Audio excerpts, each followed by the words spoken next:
Donald Trump ने north Atlantic treaty organisation के बारे में एक बहुत सीधी और सख्त गणना की है। उनके हालिया बयानों के अनुसार ये गठबंधन एक पेपर टाइगर है और वो गंभीरता से अमेरिका को इससे पूरी तरह बाहर निकालने पर विचार कर रहे हैं।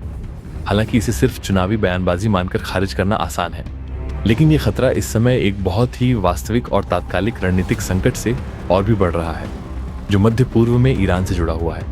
संयुक्त राज्य अमेरिका की सेना इस समय ईरानी बलों और उनके क्षेत्रीय सहयोगियों के साथ आमने सामने की स्थिति में है, और इस तनाव के बीच अमेरिकी अधिकारी अटलांटिक पार यूरोप की ओर देख रहे हैं और महसूस कर रहे हैं कि उनके यूरोपीय सहयोगी उन्हें पूरी तरह से अकेला छोड़ चुके हैं। वॉशिंगटन में ये निराशा साफ सुनाई दे रही है।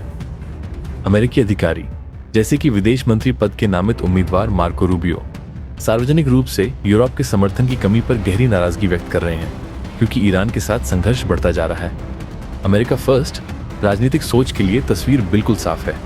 अमेरिका वैश्विक सुरक्षा का भारी बोझ उठा रहा है, जबकि उसके सबसे करीबी सहयोगी मदद के लिए सीधे कहने पर भी आगे नहीं आ रहे हैं। इस तनाव को समझने के लिए ये देखना जरूरी है कि वॉशिंगटन वास्तव में क्या मांग कर रहा है। अमेरिका यूरोपीय देशों से ये नहीं कह रहा कि वे अपने सैनिक मध्य पूर्व भेजें। वे सिर्फ ये चाहते हैं कि उन्हें यूरोप में मौजूद सैन्य अड्डों का इस्तेमाल करने की अनुमति दी जाए, ताकि वे ईरान के खिलाफ ऑपरेशन शुरू कर सकें। यूरोप का जवाब साफ और सख्त ना रहा है। यूरोपीय देशों की गणना सीधी है।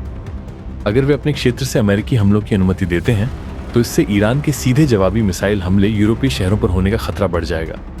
वॉशिंगटन के लिए ये इनकार एक बड़ी दोहरी नीति डबल स्टैंडर्ड को उजागर करता है। अमेरिका अरबों डॉलर खर्च करता है और यूरोप की सुरक्षा के लिए वहां बड़ी मात्रा में सैन्य संसाधन तैनात करता है, लेकिन जब अमेरिका को सामरिक मदद की जरूरत होती है तो यूरोप अपनी सुरक्षा को खतरे में डालने से इनकार कर देता है।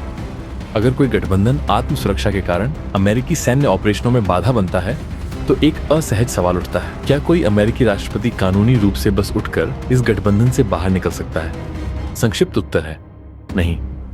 कोई भी अमेरिकी राष्ट्रपति सिर्फ एक कार्यकारी आदेश एग्जीक्यूटिव ऑर्डर लिखकर उस पर हस्ताक्षर करके तुरंत नाटो से बाहर नहीं निकल सकता। हमें नाटो की तुलना आधुनिक गैर बाध्यकारी समझौतों जैसे क्वाड से करनी होगी, जिसमें अमेरिका, भारत, जापान और ऑस्ट्रेलिया शामिल है। नाटो पूरी तरह अलग है। ये 1949 में स्थापित एक औपचारिक और बाध्यकारी संधि ट्रीटी पर आधारित है। नाटो में शामिल होने के लिए एक बड़ा विधायी लेजिस्लेटिव प्रक्रिया पूरी करनी पड़ी थी। सिर्फ राष्ट्रपति के हस्ताक्षर ही नहीं, बल्कि हर सदस्य देश की संसद ने इस संधि को औपचारिक रूप से मंजूरी दी थी। इससे इसमें शामिल होना और बाहर निकलना दोनों ही बेहद कठिन हो जाते हैं, क्योंकि नाटो एक कानूनी रूप से स्वीकृत संधि है। इससे बाहर निकलने के लिए भी वही जटिल विधायी प्रक्रिया अपनानी पड़ती है जिससे इसे बनाया गया था। भविष्य में गठबंधन को तोड़ने की कोशिशों को रोकने के लिए बाइडेन प्रशासन ने पहले से ही कानूनी अवरोध तैयार कर दिया।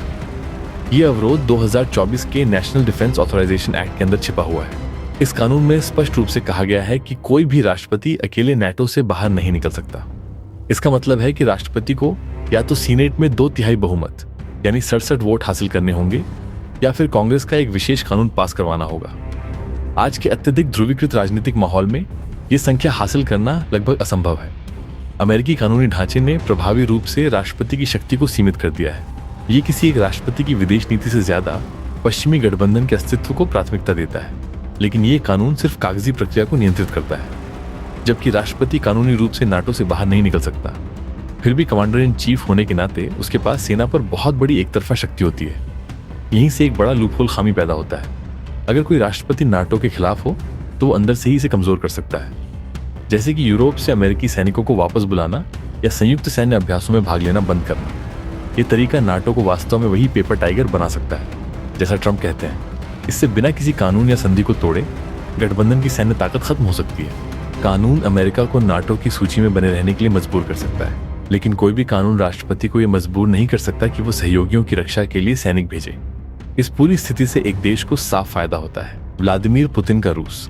वॉशिंगटन की पारंपरिक रणनीति कहती है कि एक मजबूत और एकजुट यूरोप ही अमेरिका और रूस के बीच सीधे युद्ध को रोक सकता है, लेकिन अमेरिका फर्स्ट जैसी सोच इस गणना को बदल देती है। सिर्फ नाटो छोड़ने की धमकी देना या इसे अंदर से कमजोर करना ही रूस को पिछले कई दशकों का सबसे बड़ा रणनीतिक फायदा दे सकता है, और वो भी बिना अमेरिका पर एक भी गोली चलाए। अमेरिकी कानून ने भले ही नाटो को बचाने के लिए देश को इससे बांध दिया हो, लेकिन अगर ये गठबंधन सिर्फ कानूनी मजबूरी पर टिका है, ना कि साझा विश्वास पर, तो ये धीरे धीरे खुद ही टूट सकता है। For more such videos, don't forget to subscribe AD Explains YouTube channel.